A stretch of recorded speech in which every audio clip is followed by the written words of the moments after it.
and fear. Well, Mom, there are two really good excuses I can think of that maybe you should keep in mind. For one thing, it's not really Christmas today, is it, Mom?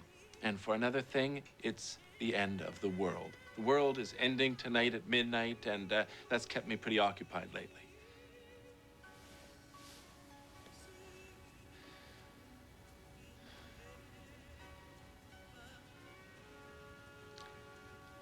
I'll check the dinner.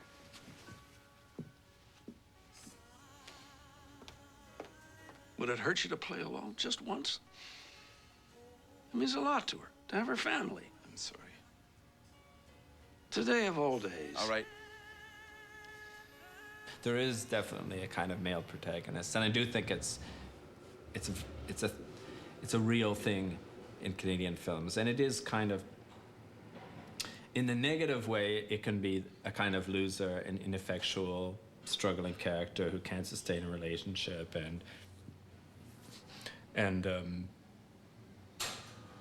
it's a kind of anti-hero, I think, a kind of self-deprecating, and I can think of lots of films, and I'm sure you can too, where that's the hero. It's almost a cliche.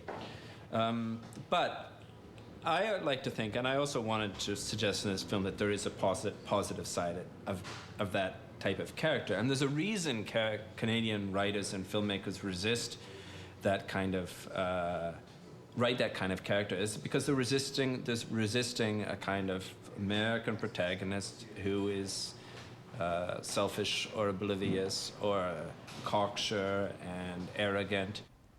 I mean, even if he was there, your husband, you wouldn't make it home in time. It's past 11, and anyway, I want you to stay. I've been thinking about it, and it's not an imposition. It's not like I want to have sex with you, but I do feel like I like you. We made a connection, and I want us to be together. There's a kind of sensitivity that those characters can have that is, of course, should be validated as well. And it's not, if I can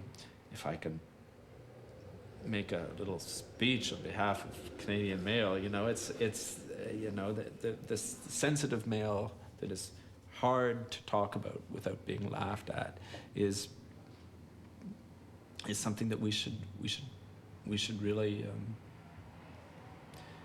be. It's a movement that we should be proud of. You know, it's a positive movement. Tell me your big tragedy. What tragedy? About the girl you loved who ran away or died. She died. It's pretty obvious. Well, people die all over. You have to put it into perspective. Soon we all will. Yeah, it's hard. It's hard for me to explain this. You'd have to meet my family, but, well, she taught me how I could love.